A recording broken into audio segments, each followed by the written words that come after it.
I can't believe they did it. This little company just made their own speaker, and it's a big one. Is it any good? Well, we're gonna find out today. So sit down, grab a cup of coffee, and let's talk about the new Fosi Audio SP601.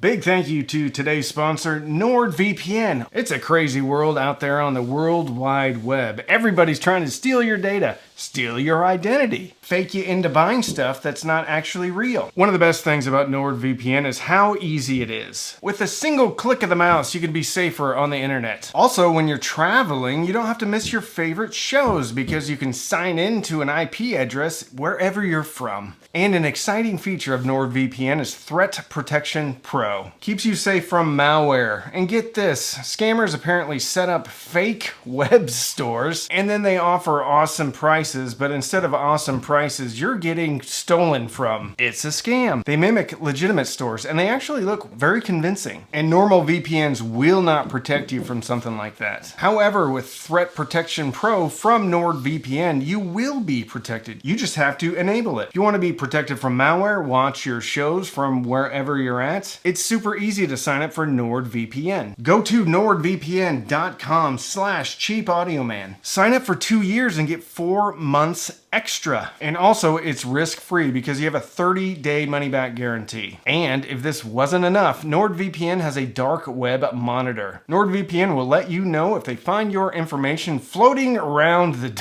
dark web. So go to nordvpn.com/cheapaudioman, sign up for 2 years and get 4 months extra.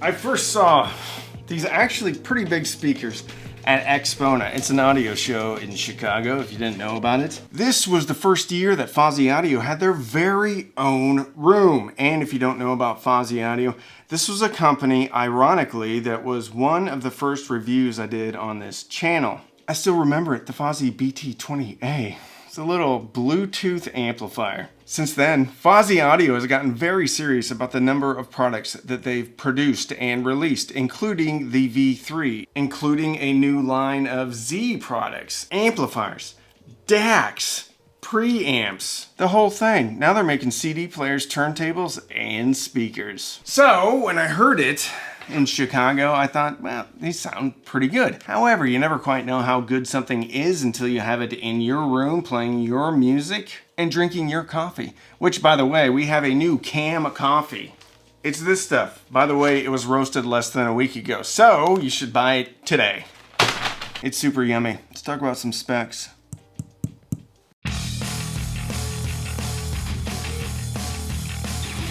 First, I think we need to talk about the elephant in the room. I don't know if it's an elephant or not. First, we need to talk about what these speakers look like. They look like if a Klipsch speaker and a Q acoustic speaker got together at an audio show, had too much to drink, and then 9 months later, this is what popped out. So they have the curvy enclosure lines like a Q acoustics, and they have a copper woofer, but it's not just a copper woofer of a Klipsch speaker. To be fair though, Fosi Audio's color is orange. So I wouldn't call this a direct ripoff of Klipsch. I would call it more coincidence because, well, they make a lot of stuff with orange stuff on it. One of the coolest parts of the speaker is the tweeter. Most speakers use a 1-inch soft dome tweeter. This is a 1.5-inch soft dome tweeter, which is half as big as large, again, if you add it. 1.5 versus 1. 6.5-inch, what is it? Hybrid cone composite woofer. What does that mean? Well, I'm glad you asked. It's basically a paper cone woofer with an aluminum insert. It's got a cast aluminum trim ring and an aluminum, I cannot say that, aluminum cone, rubber surround, and then a paper cone, and then a bunch of other stuff. spiders, voice coils, washers, ferrite magnets. Ported on the back. And it says meticulously tuned bass, reflex ports for greater precision. Decent binding posts, magnetic grills. 4 ohm nominal impedance. Has a sensitivity of 85 dB. What does that mean? It means that these are gonna need a little bit of juice to get them up and running properly. Frequency response, self-reported, of 44 hertz up to 20,000 hertz. And they weigh 6.5 kilograms. Times 2. I don't know what that means. Anyway, they don't feel super heavy. Compared to a lot of other speakers in this price, oh, by the way, the price, $500, which is a very competitive and difficult price range to jump into if you are a first-time speaker maker. You have the new ELAC Debut 3 series coming in at a lower price of $450 for their 6.5-inch version. Very hefty. You have my favorite, the Emotiva XB1s, coming in at $500, but generally they're on sale, so they're coming in less expensive too. They have a ribbon tweeter with a 6-inch woofer, I believe. You also have the new Q Acoustics 3030Cs, which come in about $550. Also Klipsch, also a whole bunch of other speakers. Very competitive landscape. They are quite pretty though, so there you go. This is what it looks from the front. This is what it looks like from the side. This is what it looks like in the back. Nice waveguide.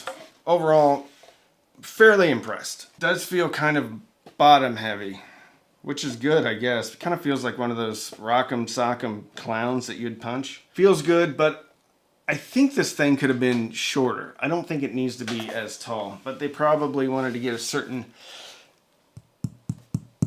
interior volume. Also on the bottom, it's got this rubbery thing. Usually I wait till the end to talk about kind of my thoughts on a speaker, but I figured I'll just knock this out. Overall, broad strokes, this speaker is, I would say, fairly neutral. Also is going to be amp dependent. What does that mean? It means that this speaker is going to, I think, take on the characteristics of the electronics that you have with it. There's a lot of good stuff about this speaker. If you want to know more details, we'll talk about that later. But overall, little mid-range focused on this. Mid-range happens really between about 500 hertz up to about 2000 hertz, give or take. I don't particularly love a mid-range focused speaker. My hearing, which we all have different hearing, my hearing specifically, I hear that range a little bit more than a lot of other people do. So for me, a speaker that has linearity or flat measurements across 500 to about 2000 hertz are a little bit too much for me. I like a little bit of bump on the bottom, a little bit of sparkle on top. I like to party, rock and roll. If you remember the rock and roll EQ, it was kind of like that. It was a U. Now, this is a type of frequency response that I've seen on a lot of high-end speakers. So it's not wrong. There is something that we need to talk about that happened in this room, and to a lesser extent out in my living room. Top end is quite nice, very airy. And I think they utilize the larger tweeter to its capabilities. I had it hooked up to the Weem Amp Pro, all-in-one integrated streaming amplifier that comes in around $350, I think. But when I had it hooked up to higher-end electronics, specifically the Unico Primo, which is a very beefy, very high current amplifier, it did much better. And we'll talk about that later because that amp has a bit of a different sonic characteristic. I also had it hooked up to the Weem Vibe Link. Did a lot better. Didn't love the Weem amp because I don't think the Weem amp has enough current. Did love the Vibe Link because the Vibe Link has a lot of current. Did love the Unico Primo because I think the Unico Primo has a lot of current. What's the takeaway? These speakers need a lot of current to sound their best. And ironically, I don't think that the Fosi amps are the best amp to drive the Fosi speaker.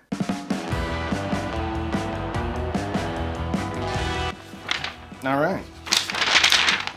Got my notes. Suicide Blonde by INXS. Great song. If you haven't listened to INXS for a while, please go bust out INXS Kick. It's a great record released back in 1986 or 87. Can't really remember. I do remember though that it was my first CD. So that will always have a special place in my heart. And it's not like NXS was some hair metal band that doesn't hold up today. It certainly does. 800 to 1100 hertz, which is, remember that mid-range area, a little bit peaky, a little bit boosted. The way the speaker's tuned doesn't allow it to have a lot of dynamics. Chris Cornell, Patience, cover of Guns N' Roses. 19 seconds in after the introduction, he comes in with the guitar. A lot of sliding down the guitar. And anyway, that was a bit much for me. Interestingly though, I thought this thing was gonna get a little bit sibilant, and it never did. So sibilance for me, I could be wrong, happens around 4,000 to 6,000 hertz. The top end to me sounds really linear and not peaky at all. And to be fair, I don't think the mid-range is peaky. Just a bit of a suck out between 300 hertz and 500 hertz. Tracy Chapman, give me one reason. On other speakers, she has a tendency to be a little bit warm in her vocals. This came in super clean, super clear. It sounded great, but that's not really how that recording goes. It's a little bit warmer. Speaker does have a lot of punch though. Intergalactic, a lot of bass around 100 hertz. It did hit pretty hard. Texture is also good too. Miles Davis, So What? Off of Kind of Blue. Articulate, quick, nice, very good. So what are my final thoughts?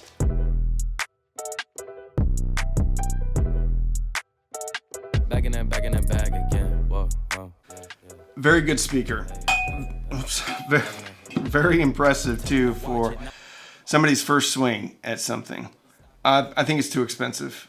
I think it's coming in and it's trying to, or it's going to be competing with Emotiva with the XB1, which I think is more dynamic, has a better top end, and is easier to drive. Competing with the Debut 3.0 from ELAC, which is a much warmer speaker. Huge dynamics though on that speaker. It can drop bombs. Doesn't have the top end that the Fosi Audio has, but the mid-range seems a little bit more in line with the rest of its frequency response, so it seems a little bit more cohesive.